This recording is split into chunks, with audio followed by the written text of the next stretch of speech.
അല്ലാഹു റബ്ബുൽ ഇസ്സത്ത് ഇഷ്ടപ്പെട്ടതിൻ്റെ അടയാളമാണ് അവരുടെ തീരുമാനങ്ങളിൽ അല്ലാഹുവിൻ്റെ തീരുമാനത്തിനൊത്ത് തീരുമാനമെടുക്കാൻ കഴിയുന്നത്. റസൂലുള്ളാഹി സ്വല്ലല്ലാഹു അലൈഹി വസല്ലം തങ്ങൾ അല്ലാഹു റബ്ബുൽ ഇസ്സത്ത് എന്താണോ നബി തങ്ങൾക്ക് പഠിപ്പിച്ചു കൊടുത്തത് അതാണ് നമുക്ക് നബി തങ്ങൾ പഠിപ്പിച്ചു തന്നിട്ടുള്ളത്. അതുകൊണ്ട് അല്ലാഹുവിനോടുള്ള സ്നേഹം ഹബീബിനോടുള്ള സ്നേഹമാണ്. ഹബീബിനെ അനുസരിക്കൽ അല്ലാഹുവിനോടുള്ള സ്നേഹത്തിൻ്റെ അടയാളമാണ്. എത്രത്തോളം നമ്മൾ തെറ്റ് ചെയ്യുന്നുണ്ടോ അതിനനുസരിച്ച് ആ സ്നേഹം കുറയും. തെറ്റ് കുറയുന്നുണ്ടോ ആ സ്നേഹം കൂടും. തെറ്റ് ചെയ്യുന്നവർക്ക് തീരെ അള്ളാഹിനോട് സ്നേഹമല്ല എന്നും പറയാൻ പറ്റൂല. സ്വഹീഹ് മുസ്ലിമിൽ വന്ന വളരെ പ്രബലമായ ഒരു ഹദീസ് ഉണ്ടല്ലോ, അല്ലാഹുവിന്റെ റസൂലിനോട് തമാശ പറഞ്ഞിരുന്ന ഒരാളുണ്ട്. അയാളുടെ പേര് അബ്ദുല്ലാഹിൽ ഹമ്മാർ. കഴുതയെ വാഹനം ഓടിക്കുന്ന ആൾ എന്ന് അതിനർത്ഥം. ഹമ്മാർ, ഹിമാർ അല്ലേ? ഹിമാർ എന്ന് പറഞ്ഞാൽ കഴുതയാണ്, അക്രമക്കുമുള്ള. പക്ഷെ ഹമ്മാർ എന്ന് പറഞ്ഞാൽ കഴുതന്റെ ഡ്രൈവർ എന്നതിനർത്ഥം. ഇദ്ദേഹം അങ്ങനെ ഒരു അന്നത്തെ ടാക്സി വണ്ടി അതാണ്. അപ്പൊ അത് ഓടിക്കുന്ന ഒരു അബ്ദുള്ളയുണ്ട് റളിയല്ലാഹു അൻഹു. ഭയങ്കര തമാശ, നബി തങ്ങളോട് ഇടക്കൊക്കെ തമാശ പറഞ്ഞ് തങ്ങളെ ചിരിപ്പിക്കല പരിപാടി. ചേട്ടക്കൊന്ന് പോയി വീശും. ഇസ്ലാമക്ക് വന്നിട്ടേ ഉള്ളൂ, ആ പഴയ പരിപാടി നിർത്തിയിട്ടില്ല. അങ്ങനെ നബി തങ്ങൾ പിടിക്കും, മദ്യപിച്ചതിന് അടി കൊടുക്കും, ശിക്ഷ കൊടുക്കും, 40 അടി വാങ്ങിച്ചിട്ട് പോകും. പിന്നെ എന്തെങ്കിലും ഒരു ദിവസം എവിടെയെങ്കിലും ഒന്ന് വീശും, അപ്പോഴും പിടിക്കും, കൊണ്ടുവരും, അടിക്കും. ഇങ്ങനെ 2-3-4 തവണ അള്ളാഹുവിന്റെ റസൂലിന്റെ മുമ്പിൽ വന്ന് ഇയാൾ അടി വാങ്ങിച്ചു പോകണം. ഇവർ നിർത്താൻ വേണ്ടി ശ്രമിച്ചു കൊണ്ടിരിക്കുക. പക്ഷേ അങ്ങോട്ട് വന്നിട്ടല്ലേ ഉള്ളൂ, മുഴുവനായിട്ടും കൺട്രോൾ ചെയ്യാൻ മുപ്പരെ കൊണ്ട് പറ്റണില്ല. അങ്ങനെ വന്നപ്പോൾ 4ാമത്തെ തവണ അള്ളാഹുവിന്റെ റസൂലിന്റെ മുമ്പിൽ വന്ന് അടി വാങ്ങിച്ചു പോകുമ്പോൾ സ്വഹാബികളിൽ ഒരു മനുഷ്യൻ പറഞ്ഞു, ഒരു സ്വഹാബി പറഞ്ഞു, അല്ലാഹുമ്മൽ അൻഹു, പടച്ചവനെ ഈ മനുഷ്യനെ നീ ഒന്ന് ശപിക്കണമേ. വേറെ ആള് പറഞ്ഞു,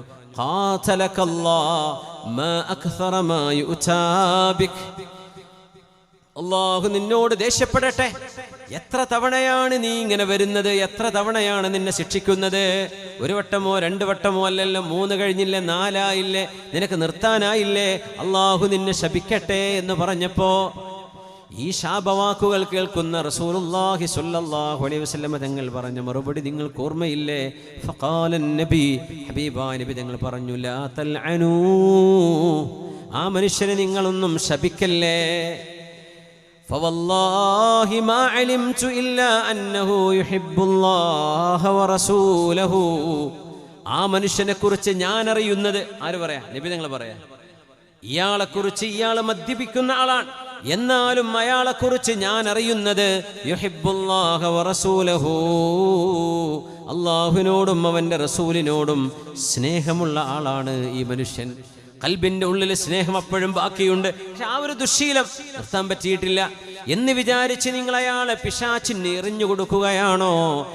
അദ്ദേഹം അല്ലാഹുവിനെ സ്നേഹിക്കുന്ന ആളാണ്, ഹബീബിനെ സ്നേഹിക്കുന്ന ആളാണ് എന്ന് റസൂലുള്ളാഹി സ്വല്ലല്ലാഹു അലൈഹി വസല്ലം.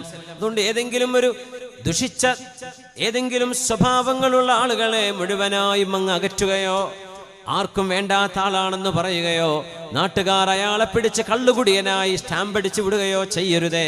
നന്നാവാനും തൗബ ചെയ്യാനും അവസരം കൊടുക്കണമെന്ന് മാത്രമല്ല, ആ മനുഷ്യനിലെ ഏതെങ്കിലും ഒരു നന്മയെ നിങ്ങൾ എടുത്തു പറയണം. ഒരാൾക്ക് എത്രയോ തെറ്റുകളുണ്ടാകാം, അത്രമേൽ അയാളിൽ നന്മയുണ്ടാകാലോ. ഒരു മനുഷ്യന്റെ നന്മ നിങ്ങൾ കാണാതെ പോകരുത്. ആ മനുഷ്യൻ എത്ര വലിയ തെറ്റ് ചെയ്യുന്ന ആളാണെങ്കിലും അയാളുടെ നന്മയെ നിങ്ങൾ മറക്കരുതേ എന്ന് നബി തങ്ങൾ പഠിപ്പിച്ച ഏറ്റവും വലിയൊരു പാഠമാണ് ഈ ഹദീസ്. അതുകൊണ്ട് പാപങ്ങൾ ചെയ്യുകയാണെങ്കിൽ അള്ളാഹുവിനോടുള്ള സ്നേഹത്തിൽ കനം കുറയും, അതിൻ്റെ ഭാരം കുറയും, അതിൻ്റെ ആഴം കുറയും. എന്നാൽ അള്ളാഹുവിനോട് അനുസരണ കൂടുകയാണെങ്കിൽ, അള്ളാഹുവിനോടുള്ള ഇഷ്ടം കൂടുകയാണെങ്കിൽ, ആ കൂടുന്നത് മഹബ്ബത്താണ്. അള്ളാഹുവിൻ്റെ ഇബാദത്ത് കൂടുകയാണെങ്കിൽ മഹബ്ബത്ത് കൂടുമെന്ന് പുണ്യ റസൂലുള്ളാഹി സ്വല്ലല്ലാഹു അലൈഹി വസല്ലം. നമ്മൾ ആരെയെങ്കിലും ഇഷ്ടപ്പെടുകയാണെങ്കിൽ നമ്മൾ എന്താ ചെയ്യുക? ആ ആളെക്കുറിച്ച് ഇങ്ങനെ പറഞ്ഞുകൊണ്ടിരിക്കും. രാവിലെയും വൈകുന്നേരവും നമ്മൾ അവരെക്കുറിച്ച് ഓർത്തുകൊണ്ടിരിക്കും. ഒരാളെ, ഒരു വസ്തുവിനെ, ഒരു കാര്യത്തെ ഇഷ്ടപ്പെട്ടാൽ അതിനെക്കുറിച്ച് പറഞ്ഞുകൊണ്ടിരിക്കും. ഫുട്ബോൾ ഇഷ്ടപ്പെടുന്നവർ എപ്പോഴും ഫുട്ബോളിനെ കുറിച്ചായിരിക്കും പറയാ. പൈസ ഇഷ്ടമുള്ളവർ വെറും ബിസിനസിനെ കുറിച്ചായിരിക്കും പറയാ. വേറെ വല്ലതും ഇഷ്ടമുള്ളവർ അതായിരിക്കും പറയാ. എന്താണോ ഇഷ്ടം അതാണ് പറയാ. നിങ്ങൾ അല്ലാഹുവിനെ ഇഷ്ടപ്പെടുന്നുണ്ടോ? ലാ യസാലു ലിസാനുക റത്ബൻ മിൻ ദിക്രില്ലാഹ്. നിങ്ങളുടെ നാവ് അല്ലാഹുവിന്റെ ദിക്ർ കൊണ്ട് നനയണമേ. നാവ് ഇങ്ങനെ നനയണം ദിക്ർ കൊണ്ട്. ലാ ഇലാഹ ഇല്ലല്ലാഹ് അല്ലാഹു അക്ബർ സുബ്ഹാനല്ലാഹ് വൽഹംദുലില്ലാഹ് വലാ ഇലാഹ ഇല്ലല്ലാഹു വല്ലാഹു അക്ബർ. തസ്ബീഹുകൾ നാവിലൂടെ വരണം. സുബ്ഹാനല്ലാഹ് വരണം, അൽഹംദുലില്ലാഹ് വരണം, സ്വല്ലല്ലാഹു അലാ മുഹമ്മദ് സ്വല്ലല്ലാഹു അലൈഹി വസല്ലം സ്വലാത്ത് വരണം. സ്വലാത്ത് അല്ലാഹുവിൻ്റെ ഹബീബിനോടുള്ള ബന്ധമാണ്, ഹബീബിനോടുള്ള ബന്ധമാണ്. ഹബീബിൻ്റെ മെഹബൂബായ അല്ലാഹുവിനോടുള്ള ബന്ധം ബ്രിഡ്ജ് ചെയ്യുന്നത് അതാണ്. അതുകൊണ്ട് നാവ് ദിക്ർ കൊണ്ട് നനയണം, ഖുർആൻ കൊണ്ട് നനയണം, ദുആ വേണം. അല്ലാഹുവിലേക്ക് ജനങ്ങളെ അറിയിച്ചു കൊടുക്കണം. പടച്ചവനെ കുറിച്ച് പറഞ്ഞു കൊടുക്കുക മക്കളോട്, വീട്ടുകാരോട്. അല്ലാഹുവിനെ കുറിച്ചുള്ള വാക്കുകൾ വേണം. പ്രേമിക്കുന്നവരും അനുരാഗമുള്ളവരും അവരുടെ മെഹബൂബിനെ കുറിച്ച് എത്രയാ പാടുന്നത്. അൻത്രത്ത് ഇബ്നു ഷദ്ദാദ് എന്ന് പറഞ്ഞ കവിയുണ്ട്. അദ്ദേഹത്തിൻ്റെ മൂപ്പരുടെ സ്ഥലത്ത് ഞാൻ പോയി കഴിഞ്ഞ 2 ദിവസം മുമ്പ്. അദ്ദേഹത്തിൻ്റെ ആ സ്ഥലം നിൽക്കുന്ന സൗദി അറേബ്യയിലെ ഹായിലിൻ്റെ അടുത്താണ്. ഹായിലിനടുത്ത് അൻത്രത്ത് ഇബ്നു ഷദ്ദാദും അയാളുടെ അമ്മാവൻ്റെ മകൾ ഉബ്ല, ആ പെണ്ണിനെ പ്രേമിച്ച് തലകറങ്ങിപ്പോയ ആളാണ്. അങ്ങനെ ഇവർ രണ്ടുപേരും പ്രേമകാവ്യങ്ങൾ പാടിയിരുന്ന 2 മനോഹരമായ പാറകളുണ്ട്. അതൊക്കെ ഇന്നോടെ ഗവൺമെൻറ് അടയാളപ്പെടുത്തി വലിയ ചരിത്ര സ്മാരകമാക്കി വെച്ചിട്ടുണ്ട്. അൻത്രത്ത് ഇബ്നു ഷദ്ദാദ് വലിയ പ്രേമകാവ്യ. വലഖദ് ദകർതുക വരിമാഹുക അന്നഹാ അഷ്താനു ബിഇരിൻ ഫീ ലിബാനിൽ അദ്ഹുമി. യുദ്ധം നടക്കുമ്പോൾ തലങ്ങും വിലങ്ങും അമ്പുകളും വില്ലുകളും കുന്തങ്ങളും ചീറിപ്പാഞ്ഞു വരുമ്പോ അൻതറത്ത് ഇബ്നു ഷദ്ദാദ് എന്ന് പറയുന്ന കവി പറയാണ്, ഉബ്ലാ, ആ യുദ്ധമുഖത്ത് ഞാൻ നിന്നെ ഓർക്കുകയായിരുന്നു. വലഖദ് ദകർതുകി വരിമാഹുക അന്നഹാ അഷ്താനു ബിഇരിൻ ഫീ ലിബാനിൽ അദ്ഹുമി. ഉബ്ലയെ, നീ താമസിച്ച കിണറും അതിൻ്റെ ചുറ്റുവട്ടത്തുള്ള കറുത്ത കല്ലുകളുമാണ് എനിക്ക് ഓർമ്മ വരുന്നത്. എവിടെ? യുദ്ധം നടക്കുമ്പോൾ. അതുകൊണ്ട് ഖുർആൻ ഒരു കാര്യം പറഞ്ഞു, നിങ്ങൾ പടച്ചോനെ വല്ലാണ്ട് സ്നേഹിക്കുന്നുണ്ട് എങ്കിൽ നിങ്ങളുടെ ഏറ്റവും വലിയ പ്രതിസന്ധിയിൽ നിങ്ങൾക്ക് അല്ലാഹുവിനെ ഓർമ്മ വരും. സൂറത്തുൽ അൻഫാൽ. ബിസ്മില്ലാഹിർ റഹ്മാനിർ റഹീം. യാ അയ്യുഹല്ലദീന ആമനൂ. പറഞ്ഞ എന്താണ് ചെയ്യണമെന്ന് പറഞ്ഞത്? പിന്നെ ശ്രദ്ധിച്ചു കേൾക്കണം. നമ്മളോടാ പറയുന്നത്. സത്യവിശ്വാസികളെ, ഇദാ ലഖീതും ഫിഅതൻ ഫസ്ബുതു. ഒരു സൈന്യത്തോട് നിങ്ങൾ യുദ്ധം ചെയ്യാൻ നിങ്ങൾക്കൊരവസരമുണ്ടായാൽ നിങ്ങൾ പിന്തിരിഞ്ഞോടരുത്. നിങ്ങളോട് യുദ്ധം ചെയ്യാൻ വരുന്നവരുടെ മുമ്പിൽ ഉറച്ചു നിൽക്കണേ എന്ന് പറഞ്ഞിട്ട് അല്ലാഹ് പറയാണ്, വദ്കുറുല്ലാഹ ദിക്റൻ കസീറാ ലഅല്ലകും തുഫ്ലിഹൂൻ. നിങ്ങൾ അല്ലാഹുവിനെ ധാരാളമായി ഓർക്കണമേ എന്ന് പറഞ്ഞാൽ, അന്ന് അറബികളുടെ ഒരു രീതിയുണ്ട്. യുദ്ധമാസന്നമായി മരണം മുന്നിൽ കാണുമ്പോൾ അവർ അവരവരുടെ പ്രേമഭാജനങ്ങളെ ഓർക്കാറുണ്ട്, കവിതകൾ ചൊല്ലാറുണ്ട്. നിങ്ങൾ അല്ലാഹുവിൽ വിശ്വസിക്കുന്നവരാണെങ്കിൽ അവിടെ വെച്ച് നിങ്ങൾക്ക് അല്ലാഹുവിനെ ഓർമ്മ വരണം, അല്ലാഹുവിനെ ഓർക്കണമേ. ജീവൻ പോകുമെന്ന് പേടിക്കുന്ന നേരാ അവിടെ ആരെയും ദിക്റെല്ലാം നിൽക്കുവോ, തസ്ബീഹ് ചൊല്ലാൻ നിൽക്കുവോ? അല്ലാഹുവിനെ സ്നേഹിക്കുന്നവരെ അത് ചെയ്യുള്ളൂ. അല്ലേ? ഐസിയുവിൽ കിടക്കുകയാണ്, പിന്നെ കുട്ടികളെ കാട്ടിത്തരുമോ? അതൊന്നും ആലോചിക്കാൻ നിൽക്കണ്ട. വേഗം ലാ ഇലാഹ ഇല്ലല്ലാഹ് ഷഹാദത്തും കലിമയൊക്കെ ചൊല്ലിയിരിക്കുക. ഒരു പക്ഷേ നമ്മളെ വേണ്ടപ്പെട്ടവരെ വരെ ആ റൂമിലേക്ക് ഒരു കയറ്റി വിട്ടില്ല എന്ന് വരും. നമ്മൾ പറയുന്നുണ്ടാവും, എൻ്റെ കുട്ടികളൊന്ന് പറഞ്ഞു പിടിക്കുക, ഒരു കാര്യം പറയണട്ടോ. പക്ഷേ ഈ ഓക്സിജനൊക്കെ വെച്ചിട്ടേ നമ്മളോട് അത് അവർ തുറന്നു തരൂല, നമ്മളോട് മിണ്ടാനും സമ്മതിക്കൂല. നമ്മളങ്ങനെ മരിക്കേണ്ടി വരും ചിലപ്പോൾ. അള്ളാഹു കാത്തുരക്ഷിക്കട്ടെ. പക്ഷേ അങ്ങനെയാണ് നമ്മുടെ വിധിയെങ്കിൽ ആ നേരത്ത് ഉള്ള നേരം അള്ളാഹിനെ പറ്റി നല്ലത് വിചാരിക്കുക. അള്ളാഹുവേ, ഞാൻ തെറ്റൊക്കെ ചെയ്തു പോയൊരു മനുഷ്യനാണ്. പടച്ചോനെ, നീ കാരുണ്യവാനല്ലേ, എന്നോട് റഹ്മത്ത് കാണിക്കണേ. എന്നെ അവരെ കൊണ്ടുപോയി ഞാൻ ഖബറിൽ കൊണ്ടുപോയി വെക്കും, അവിടെ ഞാൻ ഒറ്റക്കായിരിക്കും. പടച്ചവനെ, നീ എന്നോട് റഹ്മത്ത് ചെയ്യണട്ടോ, എനിക്ക് മാപ്പ് തരണം കേട്ടോ പടച്ചോനെ എന്ന് തൗബ ചൊല്ലി അവിടെ ഇരിക്കുക.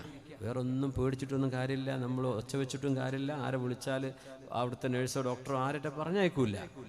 അങ്ങനത്തെ ഒരു ഇൻറ്റൻസീവ് കെയർ യൂണിറ്റിലാണ് നമ്മൾ കിടക്കുന്നതെങ്കിൽ വേഗം ഡിപ്പാർച്ചറിനുള്ള കാര്യങ്ങൾ ചെയ്തുകൊണ്ടിരിക്കുക, കലിമ ചൊല്ലിക്കൊണ്ടിരിക്കുക, ദിക്ർ ചൊല്ലിക്കൊണ്ടിരിക്കുക, അള്ളാഹുവിനെ പറ്റി നല്ലത് വിചാരിച്ചു കൊണ്ടിരിക്കുക. അല്ലാതെ എൻ്റെ കുട്ടികളെ കണ്ടിട്ടില്ലല്ലോ, പേരക്കുട്ടനെ കാണണം, മോനെ കാണണം, മോളെ കാണണം, എൻ്റെ ഭാര്യനെ കാണണം, ഇതൊന്നും അവിടെ ആലോചിച്ചിട്ട് കാര്യമില്ല. എന്തിനാ നമ്മളതിന് നിൽക്കണം? ബോധമുണ്ടോ? കലിമ ചൊല്ലിക്കൂടെ? കലിമ ചൊല്ലിക്കഴിഞ്ഞാൽ പിന്നെ മിണ്ടാണ്ടിരിക്കുക. അതിൻ്റെ ഇടയ്ക്ക് വേറെ എന്തെങ്കിലും സംസാരിച്ചു പോയാൽ ഒന്നുകൂടെ ലാ ഇലാഹ ഇല്ലല്ലാഹ് ഇത് പറഞ്ഞ് നിങ്ങൾ 2 ആഴ്ച കഴിഞ്ഞിട്ടാണ് മരിക്കണതെങ്കിലും അവസാനം പറഞ്ഞ വാക്ക് ലാ ഇലാഹ ഇല്ലല്ലാഹ് കൂലി കിട്ടും. അവസാനം പറഞ്ഞത് ലാ ഇലാഹ ഇല്ല, അതിൻ്റെ ശേഷം വേറൊന്നും പറഞ്ഞിട്ടില്ല. അങ്ങനെ വാപ്പ 6 മാസം കഴിഞ്ഞിട്ടാണ് മരിക്കണത്, എന്നാലും കുഴപ്പമില്ല, അവസാന കലിമത്ത് ലാ ഇലാഹ ഇല്ലല്ലാഹ് ഭാഗ്യം കിട്ടും, ഇല്ലേ? അതുകൊണ്ട് സങ്കീർണങ്ങളായ മരണത്തെ മുഖാമുഖം കാണുന്ന സന്ദർഭങ്ങളിൽ അള്ളാഹുവിനെ ഓർക്കേണമേ. വദ്കുറുല്ലാഹ ദിക്റൻ കസീറാ. നിങ്ങളെ പേടിപ്പിക്കാൻ വേണ്ടി പറയല്ല, അതൊരു യാഥാർത്ഥ്യമാണ്. അതൊരു യാഥാർത്ഥ്യമാണ്. ഇവിടെ റോഡിൽ കുഴി ഉണ്ട് കേട്ടോ, ഇവിടെ റോഡ് പണി നടക്കുകയാണ്, ഹൈവേയിൽ പോയി ചാടരുത് എന്ന് പറഞ്ഞാൽ പേടിപ്പിക്കാന്നാ പറയാ? ശ്രദ്ധിക്കണം എന്നല്ലേ പറഞ്ഞത്? അപ്പോൾ അതാണ് ഈ പറഞ്ഞതിൻ്റെ അർത്ഥം. അള്ളാഹു നമുക്കൊക്കെ അവനിലേക്ക് തിരിച്ചു പോകണം. നമ്മൾ വെറുതെ സുജായികളെ നമ്മൾ വെറുതെ ഇരിക്കുക. നമ്മൾ ഒരാളെ കൊണ്ടേ മറവ് ചെയ്യുമ്പോൾ ഞാൻ അടുത്തത് ഞാനാണെന്ന് അതിൻ്റെ അർത്ഥം. നമ്മളൊക്കെ പോവുകയാണ്. ഇവിടെ ആരും എന്തൊക്കെ എൻ്റെതാന്ന് പറഞ്ഞ പട്ടയം ആധാരം കയ്യിൽ വെച്ച് കുത്തിരിക്കുക എന്നല്ലാണ്ട് ഇതൊന്നും കവർക്ക് കൊണ്ടുപോകില്ല. അത് എൻ്റെതാന്ന് പറഞ്ഞു കേൾക്കുമ്പോഴൊരു സുഖം അത്ര തന്നെ. ജീവിതത്തിൽ ചിലപ്പോൾ അത് അനുഭവിച്ചിട്ട് പോലും ഉണ്ടാവില്ല. പക്ഷേ ആഖിറം നഷ്ടപ്പെടരുത്, പരലോകം നഷ്ടപ്പെടരുത്. ദുനിയാവ് ഒന്നും കിട്ടിയില്ല എന്ന് വരും, ആഖിറം നഷ്ടപ്പെടരുത്. ഫദ്കുറുല്ലാഹ ദിക്റൻ കസീറാ. മരണത്തെ മുഖാമുഖം കാണുന്ന നേരം യാ അയ്യുഹല്ലദീന ആമനൂ ഇദാ ലഖീതും ഫിഅതൻ ഫസ്ബുതൂ വദ്കുറുല്ലാഹ ദിക്റൻ കസീറാ ലഅല്ലകും തുഫ്ലിഹൂൻ. അല്ലാഹുവിനെ ഇഷ്ടപ്പെട്ടവരെങ്ങനെയാണ്? അല്ലാഹുവിനെ ഇഷ്ടപ്പെട്ടവര് അല്ലാഹുവിൽ സമാധാനം കണ്ടെത്തുന്നവരാണ്. അടയാളം അതാണ്, അൽ ഉൻസു ബില്ലാഹ്. നിസ്കരിക്കണം, എനിക്ക് നിസ്കരിക്കണം എന്ന മനസ്സുകൊണ്ട് ആഗ്രഹം വരണം. നമ്മുടെ വിദ്യാർത്ഥിനികളോട് പറയട്ടെ, പ്രിയപ്പെട്ട മക്കളെ, നമ്മൾ സ്കൂളിലോ കോളേജിലോ പോകുമ്പോൾ എനിക്ക് നിസ്കരിക്കണം എന്ന ബോധം നിങ്ങൾക്ക് വേണം. ഉമ്മ വാപ്പാക്ക് വേണ്ടിയല്ല. അവരാരും നിങ്ങളെ കണ്ടില്ലെന്ന് വരും, കണ്ടില്ല എന്ന് വന്നേ. ടീച്ചേഴ്സോ അവിടുത്തെ അധ്യാപകരോ നിങ്ങളോട് അതിനെപ്പറ്റി ഒന്നും ചോദിച്ചില്ല എന്ന് വരും. നിസ്കരിക്കാൻ നേരമായാൽ ലഭ്യമായ സൗകര്യങ്ങളിൽ എവിടെയെങ്കിലും വുളു എടുത്ത് ഖിബിലയിലേക്ക് തിരിഞ്ഞ് 4 റക്അത്ത് ളുഹർ അല്ലെങ്കിൽ 4 റക്അത്ത് അസ്ർ നിസ്കരിക്കാൻ മറന്നു പോവല്ലേ. അൽ ഉൻസു ബില്ലാഹ്. നമ്മുടെ എക്സാമിനേക്കാളും നമ്മുടെ പഠനത്തെക്കാളും നമുക്ക് നേടാനുള്ള ജോലിയെക്കാളും നമ്മുടെ ഭാവി പ്ലാനുകളെക്കാളും ഏറ്റവും വലുതാണ് അള്ളാഹുവിൻ്റെ വിഷയം. അതാണ് അല്ലാഹു അക്ബർ. അള്ളാഹുവേ, നിന്റെ വിഷയം ഏറ്റവും വലിയ വിഷയമാണ്. എനിക്ക് നിസ്കരിക്കണം എന്ന ബോധം വേണം. എനിക്ക് ഭക്ഷണം കഴിക്കണമല്ലോ. കുട്ടികളെ സ്നാക്ക് കഴിക്കൂലേ, ഉച്ചഭക്ഷണം കഴിക്കൂലേ, ലഞ്ച് കഴിക്കൂലേ? എനിക്ക് ഭക്ഷണം കഴിക്കണം, ഇല്ലേ അടുത്ത വിരൽ ഉറക്കം തൂങ്ങും, അല്ലെങ്കിൽ ക്ഷീണിച്ചു പോകും, തളർന്നു പോകും എന്ന് ചിന്തിക്കുന്ന പോലെ ഐ നീഡ് ടു പ്രേ. അങ്ങനെ ഒരു തോന്നല്, ഐ വാണ്ട് ടു പ്രേ പോരാ, ഐ നീഡ് ടു പ്രേ. എനിക്ക് നിസ്കരിക്കണം, ഈ തോന്നൽ നമ്മുടെ മക്കൾക്ക് ഉണ്ടാവണം. എന്നാൽ പിന്നെ ഒരു മയക്കുമരുന്ന് ലഹരിക്ക് അവർ പോവില്ല. അൽ ഉൻസു ബില്ലാഹ്. അമ്മൻ ഹുവ ഖാനിതുൻ ആനാ അൽ-ലൈലി സാജിദൻ വഖായിമാ സാജിദൻ വഖായിമൻ യഹ്ദറുൽ ആഖിറത വയർജൂ റഹ്മത റബ്ബിഹി. പാതിരാവുകളിൽ എല്ലാവരും ഗാഢമായ നിദ്രയിൽ ഉറങ്ങിക്കൊണ്ടിരിക്കുമ്പോൾ വുളു എടുത്ത് വീട്ടുകാരാരെയും വിളിച്ചുണർത്താതെ ഒഴിഞ്ഞ ഒരു സ്ഥലത്ത്, വല്ല വരാന്തയിലോ ബെഡ്റൂമിലോ നിങ്ങളുടെ അടുക്കളയിലെങ്കിലോ പോലും ഒരു മുസല്ല വിരിച്ച് ഖിബിലയിലേക്ക് തിരിഞ്ഞ് ഉറങ്ങുന്ന ഒരാളെയും ബുദ്ധിമുട്ടാക്കാതെ, ഒച്ച വെച്ച് ഓതാതെ നിങ്ങൾ അള്ളാഹുവിൻ്റെ മുമ്പിൽ ഒറ്റക്ക് എഴുന്നേറ്റിരുന്ന് നിസ്കരിക്കുന്നതിൻ്റെ ഒരു മാധുര്യമുണ്ട്. ആ മധുരമറിഞ്ഞവരാരും തഹജ്ജുദ് ഒഴിവാക്കൂല. ആ മധുരമറിഞ്ഞവരാർക്കും അതൊഴിവാക്കാൻ കഴിയൂല. ആ മധുരം അള്ളാഹു ഇഷ്ടപ്പെട്ടതിൻ്റെ അടയാളമാണ്. അൽ ഉൻസു ബില്ലാഹ്. മധുരങ്ങളിൽ, ആനന്ദങ്ങളിൽ ഏറ്റവും വലിയ ആനന്ദം ഏതാണെന്ന് അന്വേഷിച്ചു നടക്കുന്നവരെ, അത് മദ്യപാനത്തിലുണ്ടോ? ആ ആനന്ദം ലഹരിയിലുണ്ടോ? ആ ആനന്ദം വ്യഭിചാരത്തിലുണ്ടോ? തിന്മകളിലുണ്ടോ? സിനിമ കാണുന്നിടത്തുണ്ടോ? നിങ്ങൾ ചിന്തിക്കുന്ന, നിങ്ങൾ അനുഭവിക്കുന്ന ഈ ആനന്ദങ്ങളെക്കാളും 10 മടങ്ങ് ആനന്ദമാണ് പാതിരാവിന്റെ നിശബ്ദതയിൽ റഹ്മാനായ റബ്ബിന്റെ മുമ്പിൽ സുജൂദിൽ വീണ് സുബ്ഹാന റബ്ബിയൽ അലാ വബിഹംദിഹി സുബ്ഹാന റബ്ബിയൽ അലാ വബിഹംദിഹി സുബ്ഹാന റബ്ബിയൽ അലാ വബിഹംദിഹി എന്ന് സുജൂദിൽ കടന്ന് പറയുന്ന ആ ഒരു തസ്ബീഹിന് കിട്ടുന്ന മധുരം ലോകത്തെ ഒരു തിന്മയിൽ നിന്നും കിട്ടില്ല. മുഅ്മിനെ, കിട്ടില്ല സഹോദര, കിട്ടില്ല പെങ്ങളെ, കിട്ടില്ല വിദ്യാർത്ഥിനികളെ. ആനന്ദം ആത്മാവിൻ്റെ ആനന്ദമാണ്. അത് അല്ലാഹുവിനോട് നമ്മൾ മനസ്സ് കൊടുക്കുമ്പോൾ കിട്ടുന്ന ആനന്ദമാണ്. ഇബാദത്തിൻ്റെ, പ്രാർത്ഥനയുടെ ആനന്ദം. അമ്മൻ ഹുവ ഖാനിതുൻ ആനാ അൽ-ലൈലി സാജിദൻ വഖായിമാ, രാത്രിയുടെ ഇരുട്ടറകളിൽ നിന്നുകൊണ്ടും കിടന്നുകൊണ്ടും സുജൂദിൽ കിടന്നുകൊണ്ടും യഹ്ദറുൽ ആഖിറത വയർജൂ റഹ്മത റബ്ബി. ഉസ്മാൻ റളിയല്ലാഹു അൻഹുവിനെ കുറിച്ച് ഇറങ്ങിയ ആയത്താണത്രേ. രാത്രികാലം ഖുർആൻ ഓതി നിൽക്കുകയും നിസ്കരിക്കുകയും സുജൂദ് ചെയ്യുകയും ചെയ്തിട്ട് ആഖിറത്തെ പേടിക്കുകയും അല്ലാഹുവിൻ്റെ റഹ്മത്തിനെ പ്രതീക്ഷിക്കുകയും ചെയ്ത് പാതിരാവിൽ നിസ്കരിക്കുന്ന ആളും അങ്ങനത്തെ ഒരു നന്മയും ചെയ്യാതെ കിടന്നുറങ്ങി കാലം കഴിക്കുന്നവനും ഒരുപോലെയാണോ? ഖുൽ ഹൽ യസ്തവില്ലദീന യഅലമൂൻ വല്ലദീന ലാ യഅലമൂൻ. അറിവുള്ളവരും അറിവില്ലാത്തവരും ഒരുപോലെയാണോ? ഇത് റിട്ടോറിക് ക്വസ്റ്റ്യൻ ആണെന്ന് പറയും. ഉത്തരം വ്യക്തമാണ്, അല്ല. ഇങ്ങനെ പ്രാർത്ഥനയിൽ കഴിഞ്ഞുകൂടുന്നൊരു മുഅ്മിനും കളി കണ്ടുകൊണ്ടോ സിനിമ കണ്ടുകൊണ്ടോ വെറുതെ റീലുകൾ കണ്ടുകൊണ്ടോ വെറുതെ യൂട്യൂബിൽ എന്തെങ്കിലും കണ്ടുകൊണ്ടോ അല്ലാഹുവിന് ഇഷ്ടമില്ലാത്തത് വല്ലതും നോക്കിക്കണ്ടുകൊണ്ടോ സമയം കളയുന്നവനും ഖുർആനോദി തസ്ബീഹ് ചൊല്ലി ഇസ്തിഗ്ഫാർ ചൊല്ലി അല്ലാഹുമ്മ അൻത റബ്ബി ലാ ഇലാഹ ഇല്ലാ അൻത ഖലഖ്തനീ വഅന അബ്ദുക വഅന അലാ അഹ്ദിക വവഅദിക മസ്തതഅത്. സയ്യിദുൽ ഇസ്തിഗ്ഫാർ ഒരു മനുഷ്യൻ ചൊല്ലിയാൽ നേരം വെളുക്കുമ്പോൾ മരിച്ചാൽ അവർക്ക് സ്വർഗ്ഗമാണത്രേ ഉറപ്പ്. സുബഹി കഴിഞ്ഞ് സയ്യിദുൽ ഇസ്തിഗ്ഫാർ എന്ന ഈ ദുആ ചൊല്ലിയാൽ മഗ്രിബിന്റെ മുമ്പ് മരിച്ചാൽ സ്വർഗ്ഗം ഉറപ്പാണ് എന്ന് അഷ്റഫുൽ ഖൽഖ് തങ്ങൾ പറഞ്ഞ ഹദീസാണിത്. അത് ചൊല്ലുന്നവരും മുസ്തഗ്ഫിരീന ബിൽ അസ്ഹാർ, നമ്മുടെ അങ്ങാടികളുടെ തെരുവുകളിൽ, നമ്മുടെ റെസ്റ്റോറൻറ്റുകളിൽ, പാതിരാ സമയങ്ങളിൽ തെരുവുകളിൽ കറങ്ങി നടക്കുന്നവരും മുസല്ല വിരിച്ച് മുസല്ലയിലിരുന്ന് പ്രാർത്ഥിക്കുന്നവരും ഒരുപോലെയാണോ? ഒരിക്കലുമല്ല.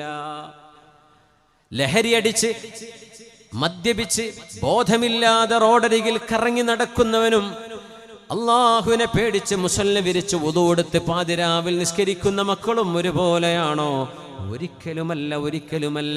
അമ്മൻ ഹുവ ഖാനിതുൻ ആനാ അൽ-ലൈലി സാജിദൻ വഖായിമാ യഹ്ദറുൽ ആഖിറത വയർജൂ റഹ്മത റബ്ബിഹി. അള്ളാഹുവിനെ പേടിച്ചുകൊണ്ടും പ്രതീക്ഷിച്ചുകൊണ്ടും പ്രാർത്ഥിക്കുന്നവരും പടച്ചവൻ തന്നെ ഇല്ല എന്ന് പറഞ്ഞ് റബ്ബിനെ ചാലഞ്ച് ചെയ്യുന്നവരും ഒരുപോലെയാണോ? ഒരിക്കലുമല്ല, ഒരിക്കലുമല്ല. അള്ളാഹുവിൻ്റെ മുമ്പിൽ സുജൂദ് ചെയ്യുന്ന ആനന്ദമറിയുന്ന ഒരാളും ആ സുജൂദ് അവർക്ക് ഒഴിവാക്കാൻ കഴിയില്ല, പ്രാർത്ഥന ഒഴിവാക്കാൻ കഴിയില്ല. ആത്മാവും ശരീരവും നൽകിയിട്ട് അള്ളാഹു മനുഷ്യനെ പടച്ചത്. ആ ആത്മാവ് ശരീരത്തിന് വലിച്ചെടുക്കുമ്പോഴാണ് മരിച്ചു എന്ന് പറയാം. അതുകൊണ്ട് ശരീരത്തെ ആനന്ദിപ്പിച്ചത് കൊണ്ട് മാത്രം ആനന്ദമാവില്ല, ആത്മാവിനെ കൂടെ ആനന്ദിപ്പിക്കണം. ആത്മാവിൻ്റെ ആനന്ദം അതിൻ്റെ സട്ടാവുമായി ബന്ധപ്പെടുമ്പോഴാണ് ആ ആനന്ദമാണ് ഇബാദത്തിലൂടെ, ആരാധനയിലൂടെ ലഭിക്കുന്നത്. അതുകൊണ്ടൊരു വിശ്വാസിയുടെ മനസ്സമാധാനം ഒരിക്കലും വിശ്വാസിയല്ലാത്തവർക്ക് ഇല്ല എന്ന് വിശുദ്ധ ഖുർആൻ. من أراد أن يتكلم مع ربه فليقرأ القرآن. അള്ളാഹു മെഹബൂബാണെങ്കിൽ മെഹബൂബിനോട് സംസാരിക്കണമെന്ന് ആഗ്രഹം വരും. നിങ്ങളുടെ മെഹബൂബായ റബ്ബിനോട് നിങ്ങൾക്ക് സംസാരിക്കണമെന്ന് തോന്നുകയാണെങ്കിൽ എന്ത് ചെയ്യും? എന്താ പരിഹാരം?